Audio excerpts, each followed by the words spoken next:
आसन से मैं पूरे भारतवर्ष को बता दूं कि सौराष्ट्र सोमनाथम च श्रीशैले मल्लिकार्जुनम उज्जैनम महाकालेश्वर कार्य परमेश्वरम केदार हिमत्व पृष्ठे डाक्यानाम भीमाशंकरम वाराणसीम च विशेश्वरम त्र्यंबके गौतमी तटे वैद्यनाथम चिताभूमौ नागेशम दासकावने सेतुबंध च रामेशम खुशमेशम च शिवालये द्वादशतानि नमानि प्रातः अस्थाताय पठेत सर्व पाप विमुक्त सर्व सिद्धि फलम लभेत।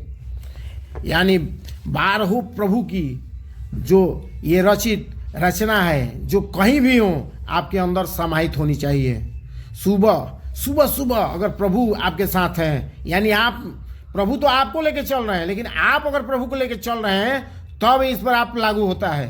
न पुण्यम न पापम न सौख्यम न दुखम न मंत्रो न तीर्थ न विद्यो न यज्ञ अहम भोजनम न भोजम न भोक्ता सच्चिदानंद रूप शिव अहम। अगर शिव कहीं है तो आपके अंदर है, आपके अंदर है, आपके अंदर है, यानी हर जगह है। चाहे तीर्थ स्थल हो या आपका घर हो, यही है, यही है, यही है। नास्ति मातृ क्षमा छाया, नास्ति मातृ समागति, नास्ति मातृ समंत्राणम, नास्ति मातृ क्षमा प्राण। यानी वही मनुष्य है जिसके अंदर मातृत्व की भावना है, पितृत्व की भावना है, और जिसके अंदर क्षमा शोभती है, धैर्य शोभती है। उद्योगो नास्ति दारिद्र्यम, जब तो नास्ति पातकम मौन कलहो नास्ति और जागृत से च न भयम। यानी उद्योग करने से आपके अंदर दरिद्रता नहीं आएगी, मौन रहने से कलह नहीं होगा, झगड़ा नहीं होगा, और जागते रहने से आपके अंदर की सारी विकृति दूर हो जाती है। विद्वत्वम दक्षताशीलम संस्कांति शीलनम शिक्षक से गुण सप्त सचेतस्त्वम प्रसन्नता। शिक्षक के 7 गुण होनी चाहिए। दक्षता, शील का गुण होना चाहिए, संस्कारी होना चाहिए, ज्ञान देने वाला होना चाहिए, नैतिक मूल्यों को पर चलने वाला होना चाहिए। यही शिक्षक के गुण है।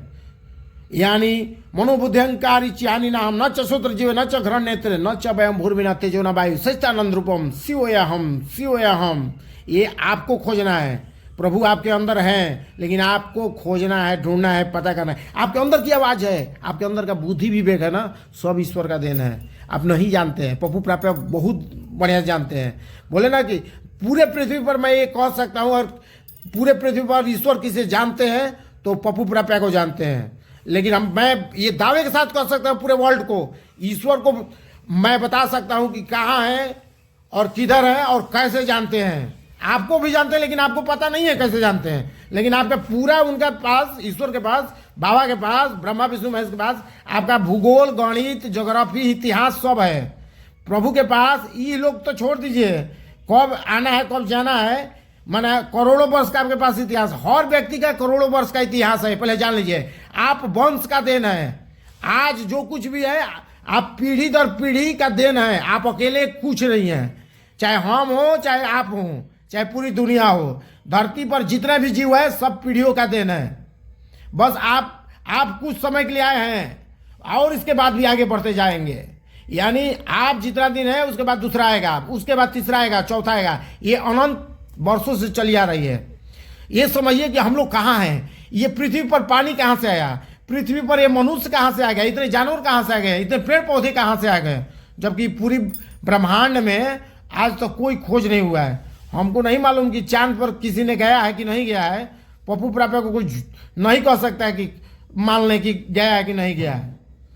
बहुत सारी प्रविष्टि है ना, ईश्वर आपके अंदर है हर घड़ी हर क्षण, लेकिन आप जानते नहीं हैं। पप्पू प्राप्य जानते हैं कि ईश्वर कहाँ है, कैसे हैं और किसके साथ है। अगर मुझे कोई बता दे, हम आपका हिस्ट्री पूरा बता सकते हैं, लेकिन ये काम पप्पू के बाबू के द्वारा नहीं, ये महासंघ के द्वारा होता है। अगर प्रभु चाह जाए प्रभु बाबू के किसी समय में, तो हर किसी को हम जान सकते थे। किसी भी लैंग्वेज में बात करने की क्षमता होती है। इस समय था, एक समय था मेरे पास, लेकिन वो समय चला गया। प्रभु ने साफ कहा कि अगर तुम ऐसे नहीं रहते हो, वैसे रहते हैं मेरे अनुसार, तो तुम्हें कहीं और रखा जाता है। खैर, प्रभु ने कहा है कि कहीं तुम्हारा और इंतजार हो रहा है। यही धरती नहीं है पूरी ब्रह्मांड में, मैं बताता हूँ। अनंत है, अरबों खरबों तरबों। जिस विज्ञान के भरोसे है वो ईश्वर का देन है। जिस तन के भरोसे है वो ईश्वर का देन है, जिस मन के भरोसे है वो भी ईश्वर है। ये संसार रूपी जो देख रहे हैं सब ईश्वर है। रहना